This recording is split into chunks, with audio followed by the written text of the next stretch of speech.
Assalamualaikum warahmatullahi wabarakatuh. Hari ini adalah mata pelajaran pemeliharaan listrik sepeda motor. Kompetensi dasar yang akan kita pelajari adalah 3.5, yaitu memahami prinsip kerja sistem pengapian elektronik. Tujuan kegiatan belajar: yang pertama, siswa dapat menjelaskan prinsip kerja dan konstruksi sistem pengapian elektronik CDI tipe AC. Yang kedua, siswa dapat menjelaskan prinsip kerja dan konstruksi sistem pengapian elektronik CDI tipe DC. Sistem pengapian elektronik CDI dibagi menjadi dua. Yang pertama adalah sistem pengapian magnet elektronik AC CDI. Sumber tegangan didapat dari alternator, sehingga arus yang digunakan merupakan arus bolak-balik atau arus AC. Yang kedua, sistem pengapian baterai elektronik atau DC CDI. Sumber tegangan diperoleh dari tegangan baterai yang disuplai oleh sistem pengisian, sehingga arus yang digunakan merupakan arus searah atau DC. Pada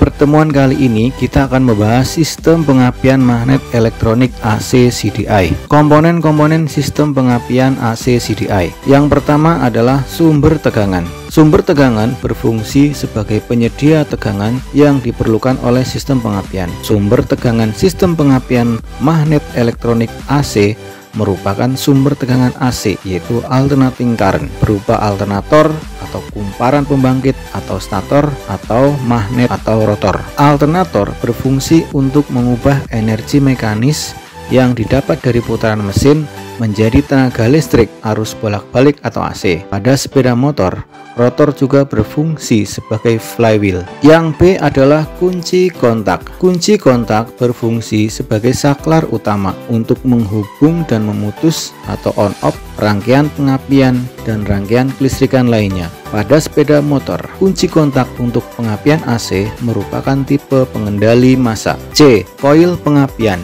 berfungsi untuk menaikkan tegangan yang diterima dari sumber tegangan alternator menjadi tegangan tinggi yang diperlukan untuk pengapian. Dalam koil pengapian terdapat kumparan primer dan kumparan sekunder yang dililitkan pada tumpukan-tumpukan plat besi tipis. Diameter kawat pada kumparan primer 0,6 sampai 0,9 mili dengan jumlah lilitan 200 sampai 400 kali. Sedangkan diameter kawat pada kumparan sekunder adalah 0,05 sampai dengan 0,08 mili dengan jumlah lilitan sebanyak 2000 sampai 15.000 kali. Karena perbedaan jumlah gulungan pada kumparan primer dan sekunder tersebut, dengan cara mengalirkan arus listrik secara terputus-putus pada kumparan primer, sehingga pada kumparan primer timbul atau hilang kemagnetan secara tiba-tiba, maka kumparan sekunder akan terinduksi sehingga timbul induksi tegangan tinggi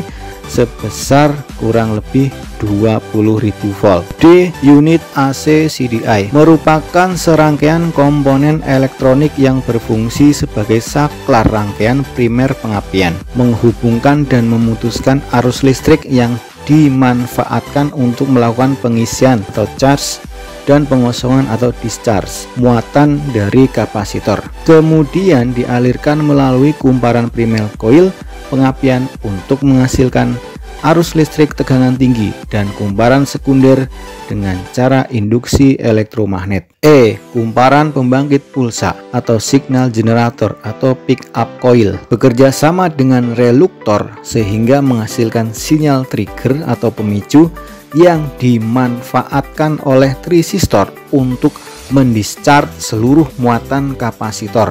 Pick up coil terdiri dari suatu lilitan kecil yang akan menghasilkan arus listrik AC apabila dilewati oleh perubahan garis gaya magnet yang dilakukan oleh reluktor yang terpasang pada rotor alternator. F yaitu busi mengeluarkan arus listrik tegangan tinggi menjadi loncatan bunga api melalui elektrodanya.